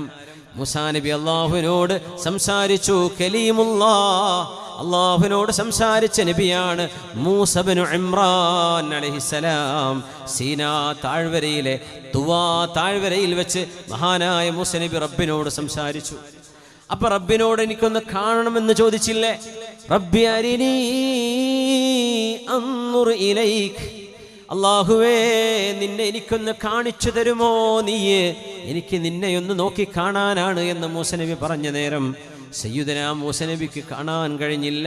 ലൻ തറാനി, മൂസ നബിയേ നിങ്ങൾക്കെന്നെ കാണാൻ കഴിയില്ല ഈ ലോകത്ത്, അത് പരലോകത്തെ നടക്കൂ. സയ്യിദുനാ മൂസ നബി അള്ളാഹിനോട് സംസാരിച്ച നബിയാണ്.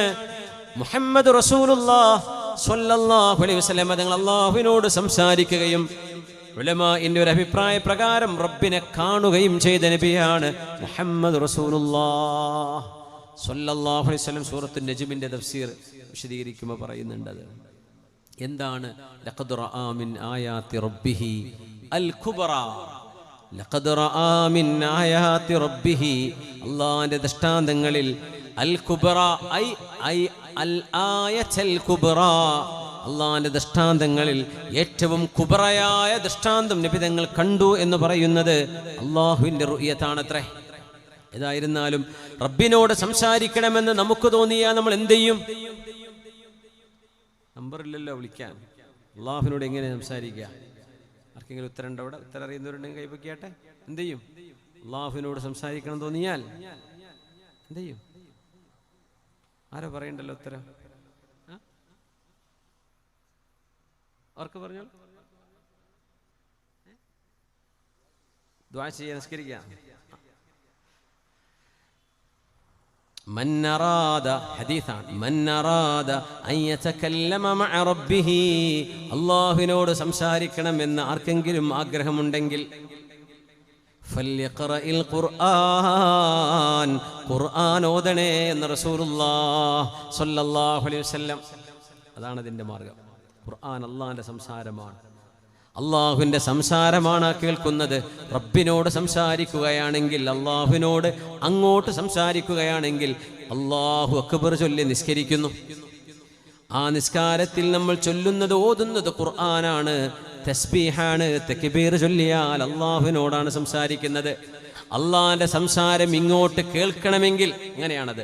റബ്ബിന്റെ സംസാരം ഇങ്ങോട്ട് കേൾക്കണമെന്ന് ആഗ്രഹമുണ്ടെങ്കിൽ ഫല്യഖറഇൽ ഖുർആൻ, അവർ ഖുർആൻ ഓതട്ടെ. ഖുർആൻ ഓതുന്നത് അള്ളാഹിന്റെ സംസാരം ഇങ്ങോട്ട് കേൾക്കലാണ്. അള്ളാഹിനോട് അങ്ങോട്ട് സംസാരിക്കണമെന്നുണ്ടെങ്കിൽ വുളു എടുത്ത് വരിൻ, തക്ബീർ ചൊല്ലിൻ, ഖിബ്ലയിലേക്ക് തിരിഞ്ഞ് തക്ബീർ ചൊല്ലി നിസ്കാരത്തിന്റെ ശർത്തുകളും ഫർളുകളും പാലിച്ച് നിസ്കരിച്ചാൽ നിങ്ങൾ അള്ളാഹുവിനോടാണ് സംസാരിക്കുന്നത്. അതുകൊണ്ട് നബി തങ്ങൾ പറയാറുണ്ട്, വിഷമങ്ങൾ വരുമ്പോ, ദുഃഖം വരുമ്പോ, കാന റസൂലുള്ളാഹി സ്വല്ലല്ലാഹു അലൈഹി വസല്ലം ഇദാ ഹസബഹു അംറുൻ ഫസിഅ ഇലസ്സലാഹ്, അവിടത്തേക്കൊരു പ്രയാസം വന്നാൽ നബി തങ്ങൾ നിസ്കരിക്കാറായിരുന്നു പതിവ്. സുന്നത്ത് നിസ്കരിക്കും. നിസ്കാരത്തിന്റെ നേരമായാൽ മുഅദ്ദിനോട്, മുക്രിയോട്, ഈ മുക്രി എന്ന് പറഞ്ഞ മുക്രി എന്നാട്ടോ, ശരിക്കും മുക്രി, ഖിറാത്ത് എന്ന് പറയില്ല, ഓതുക. മുക്രി എന്ന് പറഞ്ഞാൽ ഓതി കൊടുക്കുന്ന ആളെന്നാ. പണ്ടൊക്കെ മദ്രസ പഠിപ്പിച്ചാലും മുക്രിസ്താന്മാരല്ലേ മുക്രി, അത് പറഞ്ഞു മുക്രിക്കായതാ സംഗതി. അത് മുക്രി ആണ്, ഖിറാഅത്ത് ചെയ്തു കൊടുക്കുന്ന ആള്. അഖറ യുഖ്രി മുക്രി, അതാണ് മുക്രിയായി മാറിയത്.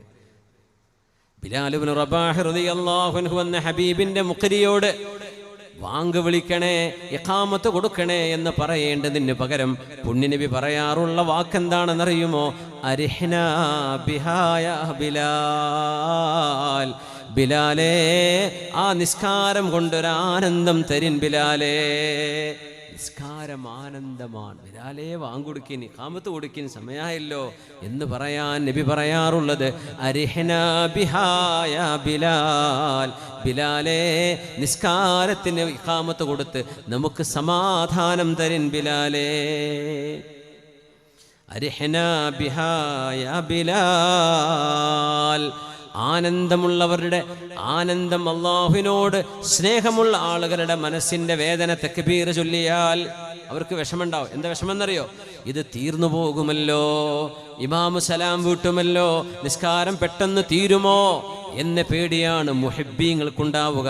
മുനാഫിഖീങ്ങൾക്കോ ഇത് എന്താ തീരാത്തത്, ഇതെന്താ അവസാനിക്കാത്തത്, എപ്പോഴാ ഇമാമു സലാം വീട്ടുന്നത്, ഏത് സൂറത്താണാവോ ഇമാം ഓതുന്നത്, ദീർഘിപ്പിച്ചു കളയുമോ, നീണ്ടുപോകുമോ എന്ന് ഭയം വരും. ആനന്ദമുള്ളവർക്ക് ഇതൊന്ന് തീരരുതേ. ഞാൻ അള്ളാഹുവിൻ്റെ മുമ്പിലാണ്, അള്ളാഹു എന്നിലേക്ക് തിരിഞ്ഞു നിൽക്കുകയാണ്. ഞാനായിട്ട് എൻ്റെ മുഖം അസ്സലാമു അലൈക്കും വറഹ്മത്തുള്ളാഹ്, അസ്സലാമു അലൈക്കും വറഹ്മത്തുള്ളാഹ് എന്ന് എൻ്റെ മുഖം തിരിക്കുമ്പോഴേ അള്ളാഹു മുഖം തിരിക്കുന്നുള്ളൂ. അല്ലെങ്കിൽ അല്ലാഹു അക്ബർ മുതൽ സലാം വരെ അള്ളാഹു എന്നെ ശ്രദ്ധിക്കുകയാണ് എന്ന് റസൂലുള്ളാഹി തങ്ങൾ പഠിപ്പിച്ചു സ്വല്ലല്ലാഹു അലൈഹി വസല്ലം.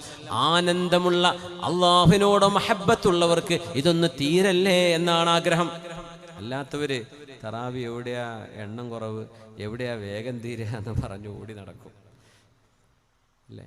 ഇനി റമദാൻ മാസമായ വെറുതെ ചർച്ച വരും, അത് 8 ആണോ 20 ആണോ ഉണ്ടല്ലോ. റബീഉൽ അവ്വൽ വന്ന വേറെ ചർച്ച ഉണ്ടാവും, റമദാൻ വരുമ്പോൾ ചർച്ച വരും. ബറാത്ത് രാവിലെ നോമ്പ് ഉണ്ടോ ഇല്ലേ, ഇല്ല എന്ന് പറയാനൊരു കൂട്ടരും ഉണ്ട് എന്ന് പറയാനൊരു കൂട്ടരും, അങ്ങനെ തർക്കം. ഇത് ഖിയാമത്ത് കേട്ടോ. ഇപ്പോഴും നിർക്കൊന്നുമില്ല, പഴയത് കിട്ടിയിട്ട് ഇങ്ങനെ എന്ത് ചെയ്യും, ഇങ്ങനെ കുറച്ച് ആൾക്കാർക്ക് അതൊരു അസുഖമാണ്. 4 മദ്ഹബിൻ്റെ ഇമാമിങ്ങളും അത് 20 റക്അത്താന്ന് പറഞ്ഞു അല്ലേ. സൗകര്യമുള്ള നിസ്കരിക്കുക ഇല്ലേ, ഇന്നെ കൂടി 20 പറ്റൂല, പറ്റുന്നില്ലേ, പോയി കടന്നുറങ്ങിക്കോ, നിർബന്ധമൊന്നുമല്ലല്ലോ. പക്ഷെ അത് 20 അല്ല എന്ന് പറയാൻ നിൽക്കണ്ട, അത് 20 ആണ് എന്ന് നമ്മളെക്കാളും ഇവരല്ല 4 മഹാന്മാരായ ഇമാമിയങ്ങൾ അവരുടെ ഗവേഷണം കൊണ്ട് കണ്ടെത്തിയതാണ്. പിന്നെ നമ്മൾ ആയിഷ ബീവിൻ്റെ ഹദീസ് എന്ന് പറഞ്ഞ് വരണ്ട, അവരതും അതിനപ്പുറം കണ്ടവരാണ് അല്ലേ. എന്നിട്ട് വെറുതെ എന്ത് ചെയ്യുക, ഇങ്ങനെ തർക്കിക്കുക. ഈ തർക്കിക്കുന്നവരാരെങ്കിലും തറാവീഹ് പോകുന്നുണ്ടാവുമോ? ഒരു പോകണമെന്നുണ്ടാവല്ലോ. ഓല് ഇങ്ങനെ എപ്പോഴും വീഡിയോ ഉണ്ടാക്കിയിരിക്കുക, ക്ലിപ്പ് ഉണ്ടാക്കിയിരിക്കുക ചെയ്യുള്ളൂ. ഓരത് പോകുന്നില്ല. ഇത് ഫസാദാക്കൽ തന്നെ ഉദ്ദേശം. ആനന്ദം തോന്നുന്നുണ്ടോ, അത് പൂർണ്ണമായ ഇബാദത്ത് എവിടെ കിട്ടുമെന്ന് അന്വേഷിച്ചു പോകും. അല്ലാത്തവൻ പിന്നെ എന്തെങ്കിലും പറഞ്ഞ് തടിതപ്പോ. ആനന്ദം പടച്ചവനോട് തോന്നണം. ഇതെൻ്റെ റബ്ബിൻ്റെ മുമ്പിൽ ഞാൻ തലചായ്ക്കുകയാണ്, ഇതെൻ്റെ അള്ളാഹുവിനോട് ഞാൻ ചെയ്യുന്ന എൻ്റെ ബാധ്യതയാണ്. ഒരു മനുഷ്യൻ ഒരു കാര്യത്തെ നിഷേധിക്കുന്നതും ഒരു കാര്യം ചെയ്യാതിരിക്കുന്നതും രണ്ടാണ് അല്ലേ. നിസ്കാരം ഫർളാണ്. ഒരാൾ പറയും എനിക്കിപ്പം നിസ്കാരം ഫർളൊക്കെ തന്നെയാണ്, എന്നെക്കൊണ്ട് അത് ആവണില്ല എന്ന് പറഞ്ഞാൽ അയാൾ തെറ്റുകാരനായ ആസുയായ ഒരു മുഅ്മിനാണെന്ന് പറയും. നേരെ മറിച്ച് അയാൾ പറയാ ഇത് നിർബന്ധമാണെന്ന് എനിക്ക് തോന്നുന്നില്ല, അയാൾ കാഫിറാണെന്നാ പിന്നെ ശറഅ് പറയാം, അയാൾ മുസ്ലിം അല്ല. നിഷേധിച്ചാൽ ഇസ്ലാം എന്ന് പുറത്തു പോകും. നിഷേധിക്കണമെന്നില്ല, അയാളെ കൊണ്ട് പറ്റൂല എന്നാ പറയണത്, ആൾ തെറ്റുകാരനാണ്, ഗുരുതരമായ തെറ്റാ ചെയ്ത്. പക്ഷെ മുഅ്മിനല്ലേ, മുഅ്മിനാണ്. എന്തുകൊണ്ട്? ആ അംറിനെ, ആ ഹുക്ം അംഗീകരിച്ചു. അതുകൊണ്ടാണ് നിഷേധിക്കരുത്. നമ്മളെ കൊണ്ട് പറ്റൂല എന്ന് പറഞ്ഞു പോയാൽ മതി. ചെയ്യുന്നവരോട് എന്ത് ചെയ്യരുത്, വസ്വാസം ഉണ്ടാക്കരുത്. അത്രേ പറയാനുള്ളൂ. ഇനി എല്ലാ കൊല്ലം ഇങ്ങനെ വരും ഓരോരോ ചർച്ചകളായിട്ട്. വറജുലുൻ ഖൽബുഹു മുഅല്ലഖും ബിൽ മസാജിദ്. 7 വിഭാഗം ആളുകൾക്ക് അല്ലാഹു അർശിന്റെ തണൽ കൊടുക്കുന്നു പറഞ്ഞു. 7 വിഭാഗം ആളുകൾ. ഇമാമുൻ ആദിലുൻ, നീതിമാനായ ഭരണാധികാരി. റജുലുൻ തഹാബ്ബ ഫില്ലാഹി ഇജ്തമഅ അലൈഹി വതഫറഖ അലൈഹി. അല്ലാഹുവിന് വേണ്ടി സ്നേഹിക്കുന്ന 2 ആളുകൾ. അല്ലാഹുവിന് വേണ്ടി, ആണും പെണ്ണും അല്ലേ, ഹറാമായ ബന്ധങ്ങളല്ല, അല്ലാഹുവിന് വേണ്ടി സ്നേഹിക്കുന്ന സ്നേഹബന്ധങ്ങൾ. ഇജ്തമഅ അലൈഹി വതഫറഖ അലൈഹി. അല്ലാഹുവിന് വേണ്ടിയാണ് അവർ ഒരുമിച്ച് കൂടുന്നത്, അല്ലാഹുവിന്റെ പൊരുത്തത്തിന് വേണ്ടിയാണ് അവർ പിരിഞ്ഞു പോകുന്നത്. അങ്ങനത്തെ 2 പേർ. പിന്നെ പറഞ്ഞു രഹസ്യമായ സ്വതക്ക കൊടുത്തവർ, ആരും അറിയാതെ. നിങ്ങൾ ചെയ്ത ദാനം നിങ്ങളുടെ വീട്ടുകാർ പോലും, ഭാര്യ അറിഞ്ഞിട്ടില്ല, നിങ്ങളുടെ ഇടത്തെ കൈ പോലും അറിഞ്ഞില്ല വലതു കൈ കൊടുത്തത്. അങ്ങനെ ദാനം ചെയ്തവർ, ആരാരും കാണാതെ ഒറ്റക്കിരുന്ന് അള്ളാഹുവിനെ ഓർത്ത് കരഞ്ഞവർ. വ്യഭിചാരത്തിലേക്ക് ഒരു സുന്ദരിയായ പെണ്ണ് നിങ്ങളെ വ്യഭിചാരത്തിലേക്ക് ക്ഷണിച്ചപ്പോ ഇന്നി അഖാഫുല്ലാഹ്, ഞാൻ അള്ളാഹുവിനെ ഭയപ്പെടുന്നു എന്ന് പറഞ്ഞ് പിന്മാറിയവൻ.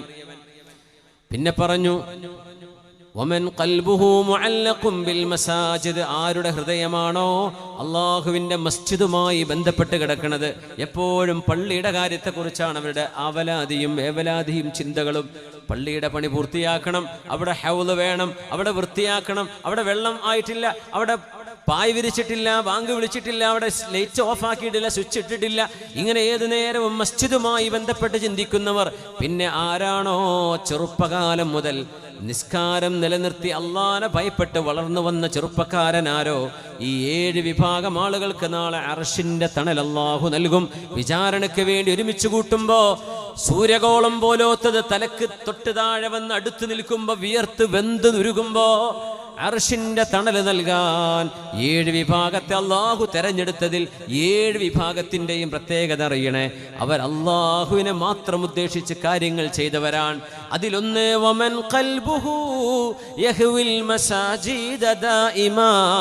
തഅല്ലുഖുഹു ഫീഹാ ബിഗൈരി സവാലി. അള്ളാന്റെ മസ്ജിദിനോട് സ്നേഹം അതെന്തുകൊണ്ടാണെന്നറിയോ?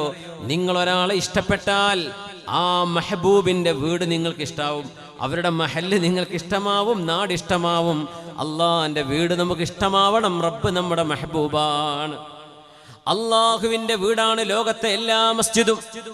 എന്നാൽ കഅബ എന്ന മസ്ജിദ് അള്ളാന്റെ വീടാണെന്ന് മാത്രമല്ല, അൻ തുഹിർ ബൈതിയ ലിത്വായിഫീൻ, എൻ്റെ വീട് എന്ന് അല്ലാഹ് റബ്ബിലേക്ക് ചേർത്തി പറഞ്ഞ വീടാണ് പരിശുദ്ധമായ കഅബാലയം. അതുകൊണ്ടാണ് നിങ്ങൾക്ക് ജീവിതത്തിൽ ഒരിക്കലെങ്കിലും കഴിയുമെങ്കിൽ മക്ക വരെ യാത്ര ചെയ്യണം, അള്ളാന്റെ വീട്ടിലേക്ക് വരണം, കഅബ കാണണം, ഉംറ ചെയ്യണം, ഹജ്ജ് ചെയ്യണമെന്ന് അള്ളാഹു നിർബന്ധിക്കാൻ കാരണം.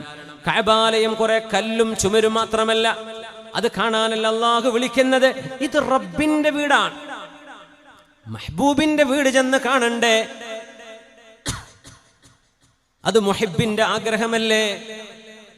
അള്ളാഹു എന്ന മെഹബൂബിന്റെ എൻ്റെ വീടാണ് എന്ന് അള്ളാഹ് പറഞ്ഞ വീടാണ് കഅബാലയം. ബാക്കിയുള്ള പള്ളികളൊക്കെ അള്ളാഹ്ക്ക് വേണ്ടി നമ്മൾ വഖഫ് ചെയ്യുന്നതാണ്.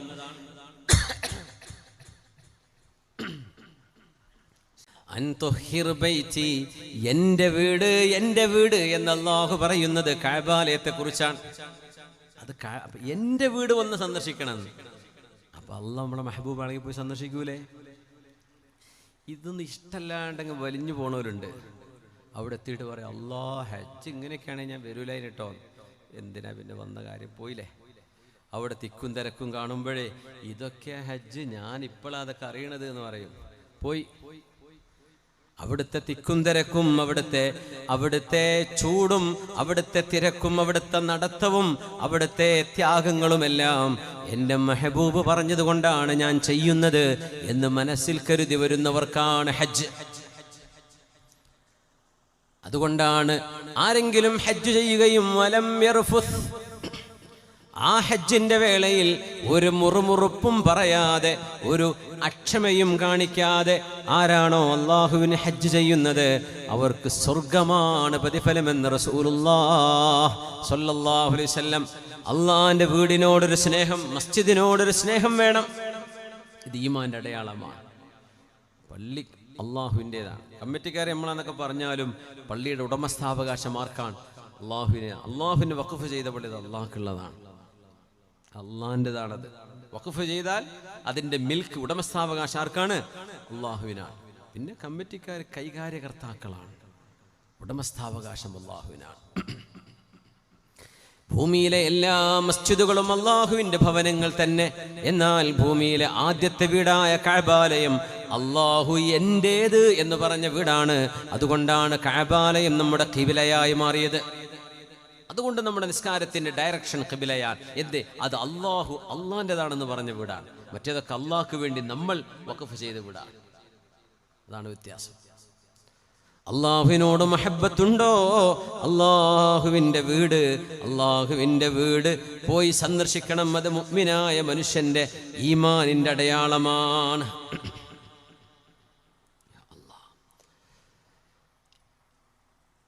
റസൂലുള്ളാഹി സ്വല്ലല്ലാഹു അലൈഹി വസല്ലം തങ്ങൾ പറയുന്നു, മഹ്ബൂബായ അള്ളാഹുവിൻ്റെ മുന്നിൽ ഭവ്യതയോടുകൂടെ നിൽക്കുന്നത് ഒരു മുഹിബിന്റെ അടയാളമാണ്. സ്ഥാനമേറിയ മഹാനായ ഒരു മനുഷ്യന്റെ മുമ്പിൽ നമ്മൾ നിൽക്കുമ്പോഴേ ആ മനുഷ്യന്റെ കണ്ണിലേക്ക് നോക്കി നിൽക്കാൻ കഴിയൂല. ഇപ്പൊ നമ്മള് ഒരു വെസ്റ്റേൺ കൾച്ചർ ആണെങ്കിൽ ഒരാളോട് സംസാരിക്കുമ്പോൾ കണ്ണിൽ നോക്കി സംസാരിക്കണം എന്നാണ്. നമ്മളിപ്പോൾ ഇന്ത്യക്കാരെ, നമ്മുടെ നാട്ടുകാരൊക്കെ ചെന്നാൽ പേടിച്ചിട്ട് ഇങ്ങനെ താഴത്തേക്ക് നോക്കി സംസാരിക്കും. അപ്പൊ കണ്ണിലേക്ക് നോക്കിയിട്ടില്ലെങ്കിൽ കള്ളനാണ് എന്നൊരു രീതി അവർക്കുണ്ട്, പടിഞ്ഞാറുകാർക്കുണ്ട്. കള്ളനായതുകൊണ്ടാണ് കണ്ണുക്ക് നോക്കാത്തത്. അല്ലെങ്കിൽ ലുക്കിൻ ടു മൈ ഐസ്, കണ്ണിൽ നോക്കി സംസാരിക്കുന്ന പറയാം. പക്ഷെ നമുക്ക് മുതിർന്നവരോട് നടന്നോട്ടോ, അള്ളാഹ്ക്ക് തസ്ബീഹ് സാധനമാണ്, നിങ്ങൾ കടിക്കാൻ വരുന്നുണ്ടെങ്കിൽ മാത്രം എന്തേ ചെയ്താൽ മതി, ഇവരൊന്നും ചെയ്യൂല, പോയിക്കോളും. നായനെറിയൽ സുന്നത്തൊന്നുമില്ല. അതിന് വെള്ളം കൊടുത്താൽ സ്വർഗത്തിൽ പോയിക്കണൊരു പെണ്ണ്, അറിയില്ലേ? സംഗതി നജസ് തന്നെയാണ്. തൊട്ടാൻ 7 വട്ടം കഴുകണം, മണ്ണിട്ട് കഴുകും വേണം. പക്ഷേ മൂപ്പർക്ക് വെള്ളം കൊടുത്തിട്ടാണ് ഒരു അഭിസാരികയായ പെണ്ണ് സ്വർഗത്തിലേക്ക് പോയത്. അള്ളാഹ്ക്ക് തസ്ബീഹ് ചൊല്ലുന്നൊരു ജീവിയാണ്. നിസ്കരിക്കാത്ത ഒരാളും ഒരു നായ അടുത്തുണ്ട്, ഒരു ഭക്ഷണം ഉള്ളൂ, ഒരാൾക്ക് തിന്നാൻ പറ്റുള്ളൂ, ആർക്ക് കൊടുക്കണം എന്നാ പറയാ? നായക്ക് കൊടുത്തോളി എന്നാ പറയാ. എന്തേ? അത് അള്ളാനെ ഓർക്കുന്ന ജീവിയാണ്. മറ്റോ നിസ്കരിക്കൂല നടക്കണ ആളല്ലേ. നമ്മളറിയാതെ കല്ലെടുത്തു അല്ലേ, അങ്ങ് ശീലായിപ്പോയി എന്ന് തോന്നുന്നു അല്ലേ. നായനെ എറിയണം എന്നാ വിചാരിച്ചു. അങ്ങനെയൊന്നുമില്ല, അതിനെ എറിയൊന്നും വേണ്ട. അത് ഉപദ്രവിക്കുകയാണെങ്കിൽ ആട്ടി പറഞ്ഞേച്ചാൽ മതി. أما يخشى الذي يرفع بصره في الصلاة أن يحول الله رأسه رأس حمار. നിസ്കരിക്കുന്ന സമയത്ത് അള്ളാഹുവിൻ്റെ മുമ്പിൽ ഭവ്യതയോടുകൂടെ നിൽക്കണം. അതുകൊണ്ട് കണ്ണ് താഴ്ത്തണം. എവിടെയാണോ നമ്മൾ സുജൂദ് ചെയ്യാൻ പോകുന്നത് അങ്ങോട്ടാണ് നോക്കേണ്ടതെന്നാണ്. നിസ്കരിക്കുമ്പോഴേ മുമ്പിൽ നിൽക്കണോടെ കുപ്പായത്തിൻ്റെ ബാക്കോ അല്ല ഇമാമിൻ്റെ പെരടിക്കോ നോക്കാൻ നിൽക്കണ്ട. എങ്ങോട്ടാണ് നോക്കേണ്ടത്? താഴെ. നമ്മൾ എവിടെയാണോ തല വെക്കാൻ പോകുന്നത്, സുജൂദിൽ നെറ്റി വെക്കാൻ പോകുന്നത്, അവിടേക്കാണ് നോക്കി നിൽക്കേണ്ടത്. എന്നാലും നമ്മൾ അപ്പുറപ്പുറമൊക്കെ വായിച്ചു പോകൂലേ. അതിന് ഓരോരുത്തർ ഓരോ എഴുതി കൊണ്ടുവരും ചെയ്യും കുപ്പായത്തുമ്മേ. ദയവ് ചെയ്ത് എഴുത്തും രൂപങ്ങളുള്ളത് പള്ളിക്ക് വരല്ലേ. ദയവ് ചെയ്ത് നിങ്ങളൊരു ഇൻ്റർവ്യൂക്ക് പോകുമ്പോൾ കിട്ടുപോകുമോ? ഒരു ഇൻ്റർവ്യൂ ജോലിക്ക് പോവാണ്, നിങ്ങളിങ്ങനെ ഫ്ലൈ എമിറേറ്റ്സ് എന്നൊക്കെ ചെയ്തിട്ട് പോവുക. ബാക്കിൽ നിങ്ങൾ നല്ല കുട്ടപ്പനായിട്ടല്ലേ പോവുക? നല്ല ടൈയും ഷൂ ഒക്കെ ഇട്ടിട്ട് നല്ല ഉഷാറിലല്ലേ പോവുക? ടീഷർട്ടും ട്രൗസറൊക്കെ ഇട്ടിട്ട് പോവോ? ഞാൻ ചോദിക്കുകയാണ്. പണി കിട്ടൂല അല്ലേ? എന്താ പറയുക, ഈ ചങ്ങയ്ക്ക് മര്യാദയ്ക്ക് ഡ്രസ്സ് ചെയ്യാൻ അറിയില്ല, അവനവൻ എന്ത് ജോലി കൊടുക്കാനാണെന്ന് പറയാ. അവിടെ ഫെയിലാക്കും, ഉള്ളിൽ തന്നെ കയറ്റൂല, പോയിക്കോട്ടെ അറിയും. നമ്മളൊക്കെ അള്ളാൻ്റെ മുമ്പിൽ കൂളായിട്ട് ജുമഴക്കൊക്കെ ഇങ്ങനെ മണക്കണ കുപ്പായൊക്കെ ഇട്ടിട്ടാണ് വരിക. സുബ്ഹാനല്ലാഹ്, ഇതൊക്കെ അള്ളാഹ് സ്വീകരിക്കണം എന്ന് പറഞ്ഞാൽ അള്ളാഹിൻ്റെ റഹ്മത്ത് കൊണ്ട് തന്നെ സ്വീകരിച്ച് കിട്ടിയെങ്കിലുള്ളൂട്ടാ. നിസ്കരിക്കുമ്പോൾ ഭവ്യതയോടുകൂടെ നിൽക്കണമെന്ന, അനങ്ങരുത്, ആടിക്കളിക്കരുത്. സുജൂദ് എവിടെയാണോ ചെയ്യാൻ പോകുന്നത് ആ സുജൂദിൻ്റെ സ്ഥാനത്തേക്ക് നോക്കണം. മേലോട്ട് നോക്കുക, ഫാനുമൊക്കെ നോക്കാൻ പാടില്ല, പള്ളിയുടെ സീലിങ്ങിലേക്ക് നോക്കാൻ പാടില്ല. നിസ്കരിക്കുമ്പോൾ മുമ്പിലേക്കേ നോക്കാവൂ. എന്തെന്നറിയോ? ഒരു മഹാന്റെ മുമ്പിൽ നിൽക്കുമ്പോൾ നമ്മൾ താഴേക്ക് നോക്കിയിട്ടാണ് നിൽക്കുക. കണ്ണൊക്കെ നോക്കൂല, മേലോട്ട് നോക്കൂല.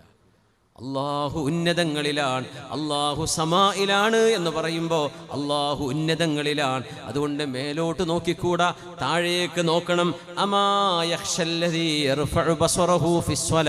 നിസ്കരിക്കുമ്പോൾ കണ്ണുകൊണ്ട് മേലോട്ട് നോക്കുന്നവർക്ക് പേടി തോന്നുന്നില്ലയോ? അവരുടെ തല അള്ളാഹു ഒരു കഴുതയുടെ തലയായി മാറ്റിക്കളയുമോ എന്നവർ പേടിക്കുന്നില്ലേ? നബി നിങ്ങൾ പറയാ സല്ലല്ലാഹു അലൈഹി വസല്ലം, മേലോട്ട് നോക്കരുത്, മുമ്പിൽ ഭവ്യതയോടുകൂടെ നിൽക്കണം. സൂറത്തുൻ നജ്മിൽ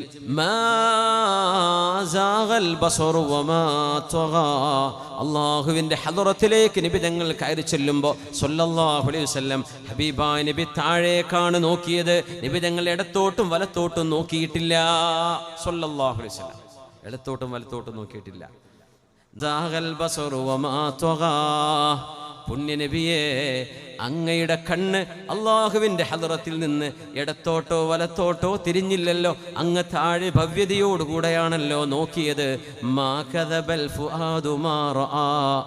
അവിടുന്ന് കണ്ടത് സത്യമാണ്, അവിടുന്ന് കണ്ടത് അവിടുത്തെ ഹൃദയം മറിഞ്ഞതാണ്. ഹബീബായ റസൂലുള്ളാഹി സ്വല്ലല്ലാഹു അലൈഹി വസല്ലം തങ്ങൾ അല്ലാഹുവായ മെഹബൂബിനോട് ഇഷ്ടപ്പെടാൻ നമ്മളെ പഠിപ്പിക്കുന്ന പാഠങ്ങളാണ്. ഹബീബായ അള്ളാഹുവിൻ്റെ റസൂലും അള്ളാഹു എന്ന നമ്മുടെ മെഹബൂബിനും എന്ത് ഇഷ്ടമാണോ അത് നമ്മുടെ ഇഷ്ടമാണ്. ഈ മ്യൂസിക് വാദ്യമേളങ്ങൾ അത് അള്ളാഹ്ക്ക് ഇഷ്ടമല്ല. ഇത് എത്ര പറഞ്ഞാലും നമ്മൾ എന്നാലും അതിൻ്റെ കൂട്ടത്തിലൊക്കെ അത് വെക്കും. അല്ല ബുർദപാട്ടാണെങ്കിൽ വരെ കുറച്ച് മ്യൂസിക് കയറ്റും, എന്നിട്ട് അതിൽ വേറെ ദോസ്താൻ്റെ മസലുണ്ട് എന്ന് പറഞ്ഞ് ചെയ്യും. പക്ഷെ അതിൽ സൂക്ഷ്മതയും വറഉം ഒക്കെ വേണോ? 4 മദ്ഹബിൻ്റെ ഇമാമിയങ്ങൾ അതിനെ സംബന്ധിച്ച് പറഞ്ഞ മസ്അല പറ്റൂല എന്നാണ്. ദഫ് മുട്ടാം, ബാക്കി പരിപാടി പറ്റൂല എന്നാണ്. ഇത് പറയുമ്പോൾ കലയെ പ്രോത്സാഹിപ്പിച്ചില്ലല്ലോ, അത് മനുഷ്യൻ്റെ നൈസർഗിക ഭാവമല്ലേ, എന്ത് പറഞ്ഞാലും കുഴപ്പമില്ല. അങ്ങനെ പല ഭാവങ്ങളും മനുഷ്യരുണ്ട്, അതൊക്കെ അള്ളാഹ് അനുവദിക്കാത്ത നമുക്ക് ചെയ്യാൻ പറ്റുമോ? അത് ഹദീസാണ്. നമ്മൾ മനുഷ്യൻ നിലയ്ക്ക് എനിക്കിഷ്ടമായിരിക്കാം, നിങ്ങൾക്ക് ഇഷ്ടമായിരിക്കാം, അള്ളാഹ്ക്ക് ഇഷ്ടമല്ല. നമ്മളത് വിട്ടു, എന്നാൽ പിന്നെ എനിക്ക് വേണ്ട, ഞാനത് കൺട്രോൾ ചെയ്യട്ടെ. അഡിക്റ്റാണ്, മുഴുവൻ ഇത് കേട്ടിട്ടാണ് ഉറങ്ങണത്. മെല്ലെ മെല്ലെ ഖുർആനിലേക്കൊന്ന് മാറണം, ഖുർആൻ കേട്ട് തുടങ്ങണം അതിന് പകരം എന്നൊരു ചിന്തയെങ്കിലും മനസ്സിൽ വരണം. അതിനെ സംബന്ധിച്ചുള്ള വാദമൊക്കെ നമ്മൾ പല പ്രാവശ്യം പറഞ്ഞു കഴിഞ്ഞതാണ്, അതുകൊണ്ട് ഞാൻ ആവർത്തിക്കുന്നില്ല. അതിൻ്റെ മസലയും അതിൻ്റെ ഹദീസുകളും ഇബ്നു ഉമർ തങ്ങളും ഇബ്നു മസ്ഊദ് റളിയല്ലാഹു അൻഹു ഇബ്നു അബ്ബാസ് തങ്ങളും എങ്ങനെയാണ് ആയത്തുകൾക്ക് വിശദീകരണം കൊടുത്തത് എന്നതൊക്കെ നമ്മൾ മനസ്സിലാക്കി. എന്നാലും ഇബ്ലീസ് കയറി വരും എൻ്റെ ഇടയ്ക്ക്. അത് നമ്മുടെ കുട്ടികളൊക്കെ എന്ത് ചെയ്യും, നല്ല നല്ല പാട്ടുകളായിരിക്കും, അള്ളാഹിനെ പറ്റി പറയുന്ന പാട്ടായിരിക്കും, സ്വലാത്തൊക്കെ ഉണ്ടാവും ചിലപ്പോൾ, എന്നാലും വരും അതിനിടയിൽ കൂടെ മ്യൂസിക്. അത്രയും സൂക്ഷ്മതയുള്ള ആളുകളെ അത് കൈകാര്യം ചെയ്യാം. ഈ കമ്പോസ് ചെയ്യുന്നവർക്കൊന്നും അത്ര ഈമാനും വറയൊന്നും ഉണ്ടായിക്കൊള്ളുന്നില്ല. രസമല്ലേ, മാർക്കറ്റിൽ ഇത് വേണ്ടി വരും എന്ന് വിചാരിച്ച ആൾക്കാർക്ക് വേണ്ടി ഉണ്ടാക്കി വിടാണ്. പക്ഷേ തെറ്റ് തന്നെയാണ്. നമുക്കൊക്കെ ഇഷ്ടമുള്ളത് തന്നെ, നമ്മുടെ ശരീരത്തിന് ഇഷ്ടപ്പെടുന്നത് നമുക്ക് ചെയ്യാൻ പറ്റുമോ? അള്ളാഹ്ക്ക് ഇഷ്ടമല്ലെങ്കിൽ പറ്റൂല.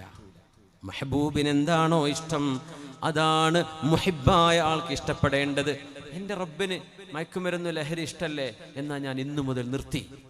എൻ്റെ റബ്ബിന് ഞാൻ അനാവശ്യമായ ഫോട്ടോകളും വീഡിയോസും കാണുന്ന എൻ്റെ റബ്ബിന് ഇഷ്ടമല്ല, എന്നാൽ പിന്നെ ഞാനത് നിർത്തി.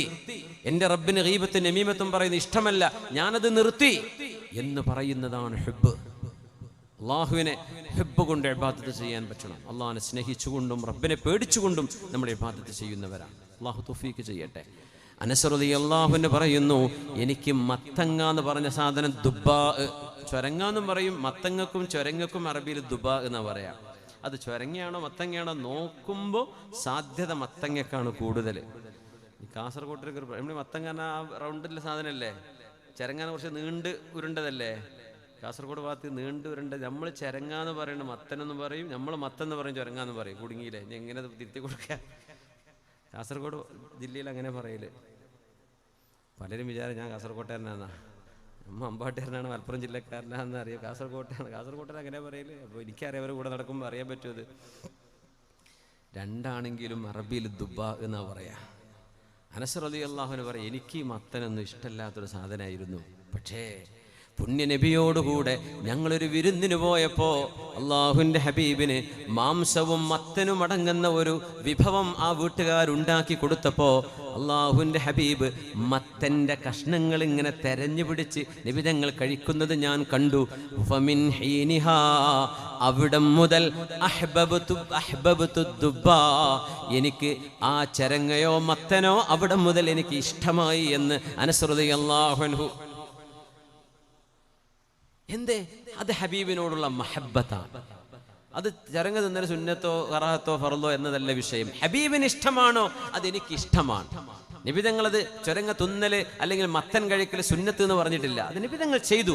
നിബിതങ്ങളുടെ സുന്നത്തു ആദത്തിൻ വ സുന്നത്തു ഇബാദത്തിൻ എന്ന് മഹാന്മാർ ചിലരൊക്കെ അങ്ങനെ വ്യാഖ്യാനിക്കാറുണ്ട്. ഇത് സുന്നത്തു ആദത്താണ്. പക്ഷേ ഹുബ്ബ് കയറിയാൽ നബിക്ക് എന്തൊക്കെ ഇഷ്ടമാണോ അത് നമുക്കും ഇഷ്ടമാവണം. അള്ളാഹ്ക്ക് എന്ത് ഇഷ്ടമാണോ അത് നമുക്ക് ഇഷ്ടമാവണം. അപ്പോൾ മുടി വെട്ടുമ്പോൾ ഈ സൈഡ് ഇങ്ങനെ ചുരണ്ടിയിട്ടുണ്ട്, മേലെ മാത്രം ഒരു കൂനയാക്കി വെക്കുക. ഇവിടെയൊക്കെ ഷേവ് ചെയ്യുക, അത് നിബിതങ്ങൾ ഹറാമാണ് എന്ന് പറഞ്ഞ ഷേവിങ് ആണ്. ബാർബർമാരെ ദയവ് ചെയ്ത് അള്ളാഹിനെ വിചാരിച്ച് കേട്ടോളൂ, എടുക്കണ പണി കൊണ്ട് ഹറാമായി പോണ്ട. ഒരു കസ്റ്റമർ ഇപ്പം അങ്ങനെ ആണെന്ന് പറഞ്ഞപ്പോൾ എന്താ ചെയ്യാൻ നിങ്ങൾ തീരുമാനിച്ചോളി. ഞാൻ പറഞ്ഞുതരാം. ഒരേപോലെ എല്ലായിടത്തും ഒരേപോലെ വെട്ടണമെന്നാണ് നിബിതങ്ങൾ പറഞ്ഞത് സല്ലല്ലാഹു അലൈഹി വസല്ലം. അതിൻ്റെ ഇടയ്ക്ക് കുറച്ച് ചിത്രം വരക്കലും കുറച്ച് ഷേവ് ചെയ്യലും കുറച്ച് നിർത്തലും അത് ഹറാമായ മുടി വെട്ടുന്ന രീതികളിൽ പുണ്യനബി ഞങ്ങൾ പറഞ്ഞതാ സല്ലല്ലാഹു അലൈഹി വസല്ലം. നമ്മളെ കുട്ടികളെങ്കിലും നോക്കുക, നമ്മളെ മക്കളൊക്കെ മുടി വെട്ടുമ്പോൾ ഒരേപോലെ വെട്ടിക്കോട്ടെ, ഇല്ലെങ്കിൽ അങ്ങ് ഷേവ് ചെയ്തോട്ടെ, അല്ല മുണ്ഡനം ചെയ്തോട്ടെ, അല്ലെങ്കിൽ ഒരേപോലെ നല്ല ഡീസൻ്റായിട്ട് മുടി വെക്കുക. പിന്നെ താടി വെക്കുന്നത് വളരെ സുന്നത്താണ്. അത് നിങ്ങൾക്ക് ജീവിതത്തിൽ പാലിക്കാൻ പറ്റുന്ന, ഉറങ്ങിയാൽ പോലും സുന്നത്ത് കൂലി കിട്ടുന്ന സംഗതിയാണ്. പക്ഷെ വല്ല സിനിമയിലോ വല്ല സ്റ്റാറുകളോ ചെയ്ത ആ താടി പിടിച്ച് ചെയ്യണ്ട, അതിന് കൂലി കിട്ടൂല, അതിന് അടിയ കിട്ടുക. കാരണം നിങ്ങൾ എത്തിപ്പാഴ് ചെയ്യുന്നത് നബിയല്ല, ആ സിനിമയിൽ കണ്ട ക്യാരക്ടറാണ് അല്ലേ. വലിയ താടിയൊക്കെയല്ല. നമ്മൾ വെച്ചു അള്ളാ തലികെട്ട് കെട്ടി കൊടുത്താൽ ഖത്തീബ് ഇമാമു കാളിയാക്കാൻ പറ്റും. അമ്മാതിരി താടിയൊക്കെയുള്ള കുട്ടികളുണ്ട്. എന്തേ? അത് അവർ സുന്നത്തിൻ്റെ താടിയായിട്ട് എനിക്ക് തോന്നാറില്ല. ഇനിയിപ്പോൾ എനിക്ക് വെച്ചതാണോ എനിക്കറിയില്ലേ. അങ്ങനെ അല്ലെങ്കിൽ സുന്നത്തായ ഹബീബ് തങ്ങൾ ഇഷ്ടപ്പെട്ടതല്ലേ, അത് നീട്ടി വളർത്തുന്നത് നബിക്ക് ഇഷ്ടമാണ് സല്ലല്ലാഹു അലൈഹി വസല്ലം. അങ്ങനെയാണെങ്കിൽ മാഷാ അല്ലാഹ് നിഅമ വദാക്. അതല്ല, നിങ്ങൾ അത് കൊണ്ടെടുക്കണ്ട ദയവ് ചെയ്തിട്ട്. മുടി പെണ്ണുങ്ങളെപ്പോലെ മുടി വെക്കരുത്. റിബണും ഇവിടെ എന്താ പറയുന്നത്, ഇങ്ങനെ ഒരു ക്ലിപ്പൊക്കെ വെച്ചിട്ട് അപ്പോൾ പോയി കുറച്ച് മോഡൽ പോയി തോന്നല്ലേ, പേനൊക്കെ നിറഞ്ഞിട്ടുണ്ടാവും, അവിടെ നിർത്തിയതായിരിക്കും. ഇടയ്ക്ക് വല്ലാണ്ടങ്ങ് വന്നിരുന്നു, ക്ലിപ്പിട്ടിട്ട് നടക്കുക പെണ്ണുങ്ങളെപ്പോലെ. ചിലർ മുടയാനും തുടങ്ങി. ആണ് പെണ്ണും പെണ്ണ് ആണുമായിട്ട് വേഷം കെട്ടുന്നത് ഹറാമാണെന്ന് മാത്രമല്ല അള്ളാഹ് ശപിച്ചുകൊണ്ടിരിക്കുമെന്ന് റസൂലുള്ളാഹി സ്വല്ലല്ലാഹു അലൈഹി വസല്ലം. അതൊന്നും നമുക്ക് വേണ്ട, എൻ്റെ മെഹബൂബിനത് ഇഷ്ടമല്ല, എന്നാ പിന്നെ എനിക്ക് വേണ്ട, വിഷയം തീർന്നു. എൻ്റെ മെഹബൂബിന് ഇഷ്ടമല്ലേ, എനിക്ക് വേണ്ട. ഈ പോളിസിയിലേക്ക് നമുക്ക് വരാൻ കഴിയണം. അനസ് റളിയല്ലാഹു അൻഹു പറയാണ്, അവിടെ മുതൽ എനിക്ക് ചൊരങ്ങയോ മത്തങ്ങയോ അവിടെ മുതൽ ഇഷ്ടപ്പെടാൻ തുടങ്ങി, എൻ്റെ ഹബീബിന് ഇഷ്ടമായതിൻ്റെ പേരിൽ സ്വല്ലല്ലാഹു അലൈഹി വസല്ലം. അതുകൊണ്ട് മെഹബൂബായ അള്ളാഹുവിൻ്റെയും ഹബീബിൻ്റെയും ഇഷ്ടമാവട്ടെ നമ്മുടെ ഇഷ്ടം. അള്ളാഹു നമ്മുടെ ഖൽബുകളിൽ മഹബ്ബത്ത് നിറച്ചു തരട്ടെ.